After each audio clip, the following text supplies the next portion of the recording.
Bom, concorrência e paralelismo, eles são conceitos muito importantes dentro da computação, né? São fundamentais.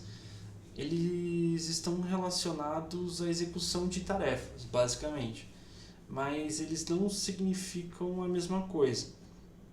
Entenda que a diferença entre eles é que na concorrência, várias tarefas elas vão avançando durante o mesmo período, e no paralelismo várias tarefas são executadas realmente ao mesmo tempo. Aí eu vou exemplificar um pouco mais aqui para vocês entenderem.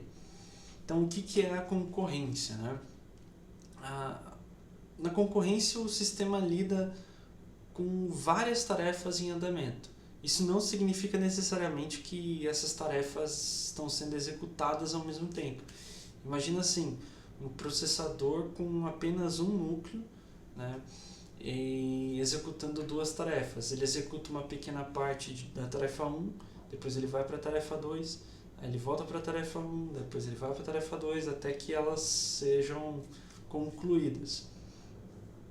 E aí ele vai ficar ali alternando entre elas, né?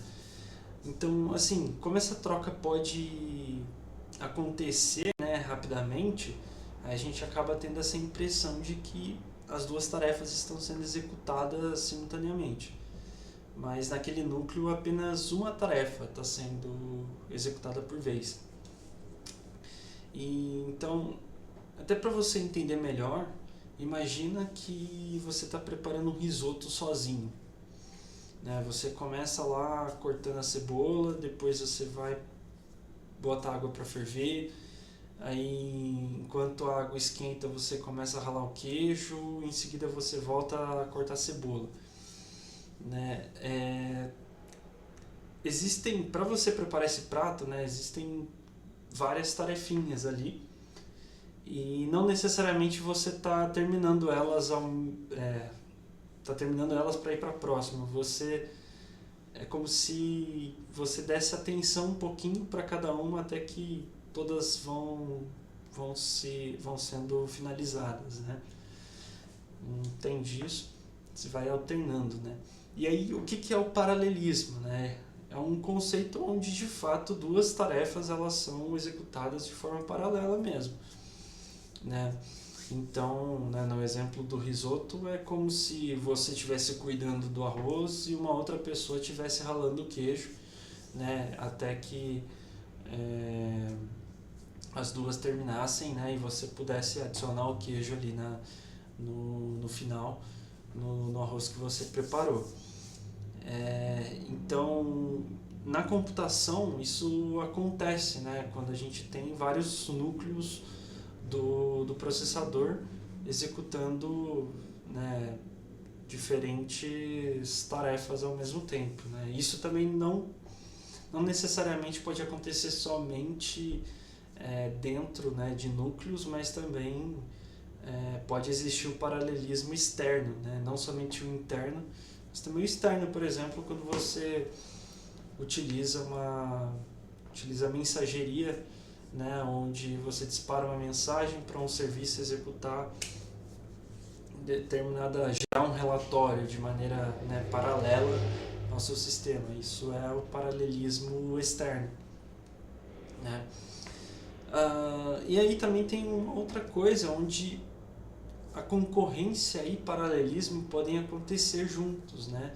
Pode existir, por exemplo, né, você pode ter múltiplos núcleos executando tarefas concorrentes. Então, né, você tem lá o núcleo 1, onde ele executa a tarefa 1 e 2, ele fica ali alternando entre elas, e você tem o núcleo 2, onde ele alterna entre a tarefa 3 e 4, até que o núcleo 1 complete essas duas tarefas e o núcleo 2 complete. Então você tem esse paralelismo e dentro deles você tem essa concorrência de tarefas ali, né? Claro que você tem que entender, né, de caso a caso, para ver onde você vai aplicar, mas de forma geral, por exemplo, você consegue trabalhar com isso em Python, você tem maneiras de trabalhar com isso em Go, você daí vai precisar entender também, estudar um pouco mais da linguagem de programação. Se você vai trabalhar com paralelismo, né, interno, você vai precisar conhecer um pouco melhor da linguagem de programação que você vai usar, que você está usando. Só que assim, com isso também vem alguns outros tipos de problema, né? Nem tudo são flores. E aí alguns dos problemas mais comuns de acontecer aqui, por exemplo, são esses três aqui, onde existe, né, pode acontecer race condition, deadlock, starvation. São três exemplos bem comuns quando você está trabalhando com paralelismo, né? Então, assim, no race condition.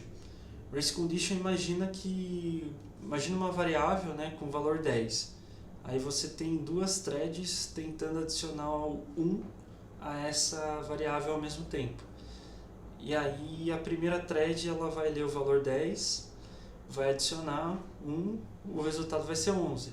Aí a segunda thread também, só que assim, a segunda thread também vai ler o valor 10. E aí a primeira vai somar 1 e vai ser 11, a segunda também vai somar 1 e vai ser 11. Então vai existir essa inconsistência de dados nessa variável, no valor final dessa variável. Ao invés dela ser 12, né, ela vai ser 11. E porque existiu essa condição de corrida para editar essa variável, e aí essa variável e as duas threads leram o mesmo valor dessa variável, né? E aí como que você resolve isso, né? Por exemplo, né, uma das formas é utilizando o mutex, né? E o que é o mutex? Né? Colocando de uma forma fazendo uma analogia bem boba aqui, deixa eu ajeitar isso aqui. É basicamente como uma chave de banheiro. Né? Só vai um banheiro que só tem um vaso, e vai uma pessoa por vez. Né? Então vamos lá, né? O mutex ele, né, evita esse problema, né, da variável das threads editarem a mesma variável. Então, assim, quando uma thread ela